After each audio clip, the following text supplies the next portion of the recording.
Ini Pak Nuk, ini kan skoria kun ini. Ini kan salah satu monogenetik yang umum dijumpai, dan di sini kita bisa melihat bahwa endapannya itu berlapis-lapis ini.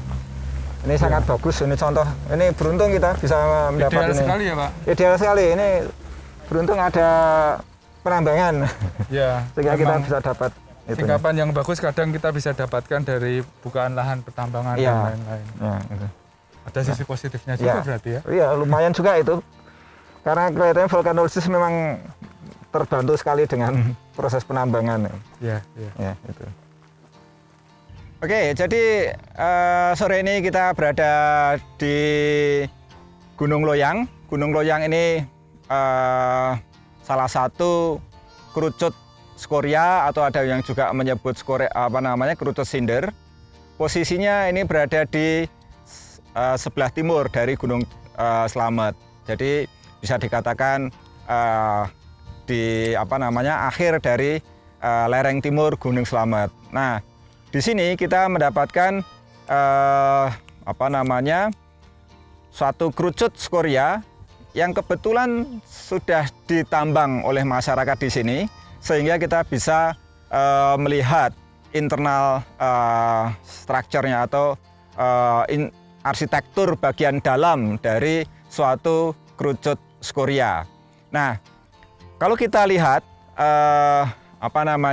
di singkapan di sini, maka kita bisa mendapatkan bahwa ada bagian pusat ini yang relatif masif ya. Jadi kita tidak melihat adanya perlapisan, tetapi kemudian di flanknya atau bagian lereng dari kerucut ini kita mendapatkan suatu perlapisan yang berulang-ulang. Yang kelihatan ini berlapis dan miringnya masih mengikuti bentuk dari kerucut skorianya. Nah, kalau kita lihat di bagian atas, kita melihat bahwa di bagian atas ini ada suatu perlapisan yang relatif mendatar. Artinya kerucut ini ya terbentuk dari erupsi ya. Kemudian setelah membentuk kerucut, kemudian dia seperti terpotong ya, seperti tumpeng yang terpotong itu, baru kemudian erupsi selanjutnya mengisi bagian atas dan dia akan terendapkan relatif horizontal. Nah, cinder cone atau scoria cone ini merupakan salah satu gunung api monogenetik. Gunung api monogenetik itu artinya gunung api yang terbentuk hanya dari satu kali periode erupsi. Satu kali periode erupsi itu bukan berarti sekali erupsi terus mati ya, tapi satu periode bisa terdiri dari beberapa kali erupsi ya, sehingga kita bisa melihat bahwa endapan dari skoria di sini itu berlapis. Nah, apa itu skoria ya? Skoria ini adalah hasil erupsi. Biasanya skoria cone ini hasil erupsi dari jenisnya adalah erupsi kering atau tidak ada aktivitas air. Jadi betul-betul dari magma itu sendiri. Nah, ini juga salah satu monogenetik yang paling umum dijumpai ya, skoria cone. Nah, ciri khasnya material skoria itu adalah mempunyai struktur vesikuler ya. Jadi dia berlubang-lubang banyak. Nah, material vulkanik yang mempunyai vesikularitas atau struktur berlubang banyak atau kaya akan lubang-lubang itu ada dua jenis, yaitu ada skoria dan ada pumice. Nah, di sini kita ketemu yang jenis skoria ya. Jenis skoria ini mempunyai komposisi magma yang intermediate sampai ke basaltik. Ini akan menghasilkan skoria. Biasanya dia warnanya gelap. Kalau pumice dia biasanya dihasilkan dari andesitik yang silikanya tinggi sampai ke dasitik dan riolitik. Nah, di sini kita dari jauh ini kita bisa melihat bagaimana struktur dari skoria cone, dan nanti kita akan melihat dari dekat bagaimana bentuk perlapisan materialnya apa saja yang ada di dalam hasil erupsi skoria itu, atau hasil erupsi pembentuk skoria cone. Nah, oke, jadi Ini bisa kita lihat nanti di singkapan yang lebih dekat. Terima kasih.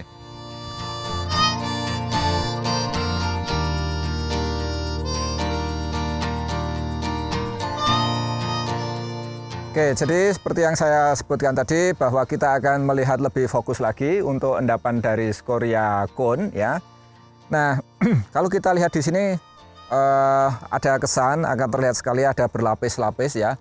Ini yang menunjukkan bahwa pembentukan Scoria cone itu bukan dari satu kali erupsi ya. Yang saya sebutkan tadi dari satu periode erupsi. Dalam satu periode erupsi ada berapa kali erupsi. Nah, di sini bisa kita lihat bahwa ada perlapisan yang dibedakan dengan ukuran butir. Di sini lebih kasar, kemudian lebih halus lagi, kemudian kasar lagi, halus, kemudian ada kasar, halus, seperti itu.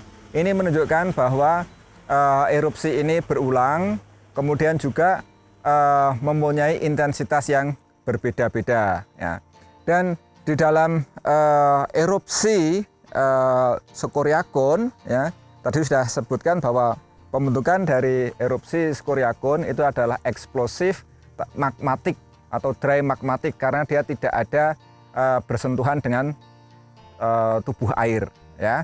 Jadi ini murni dari energi dari gas dari magma itu.